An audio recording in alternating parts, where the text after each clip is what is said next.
حضرت مولانا روم رحمہ اللہ تعالیٰ لکھتے ہیں، پیچھے مڑ کر مت دیکھو، کوئی نہیں جانتا کہ دنیا کیسے شروع ہوئی۔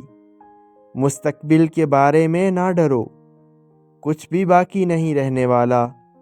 اگر تم ماضی اور مستقبل میں پھنسے رہو گے تو حال گزر جائے گا۔ ٹوٹا ہوا دل خدا کی توجہ کھینچتا ہے، خوش نصیب ہے وہ روح جو خدا کے لیے روتی ہے۔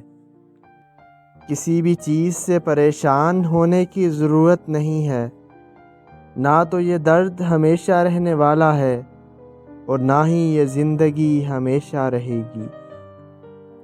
تمہاری پریشانیاں تمہاری بے ادبی اور ناشکری سے جڑی ہوئی ہیں۔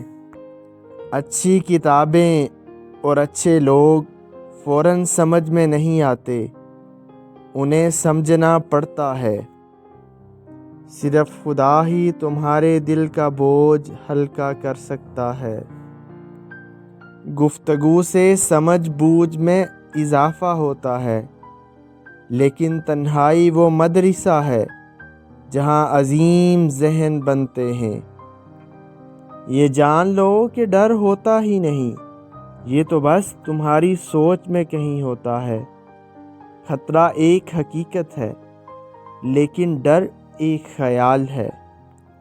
خدا تمہیں پہچان ہی لیتا ہے، چاہے تم کوئی بھی پردہ اوڑھ لو۔ جو تم نہیں کہتے وہ اسے بھی سنتا ہے۔ دشمنوں سے زیادہ ہمارے وہ دوست خطرناک ہیں جو منافقانہ انداز میں ہمارے جذبات سے کھیلتے ہیں۔ درد دنیا کی دولت سے بہتر ہے، تاکہ تم تنہائی میں اللہ کو پکارو۔ اگر تمہیں زندگی کی حقیقت معلوم ہو جائے تو بے شک تم کوئی اور ساتھی نہ چنو گے سوائے اللہ اور اس کی محبت کے۔ تھوڑی دیر کے لیے قبرستان جا کر خاموشی سے بیٹھ کر ان بولنے والوں کی خاموشی کو دیکھو۔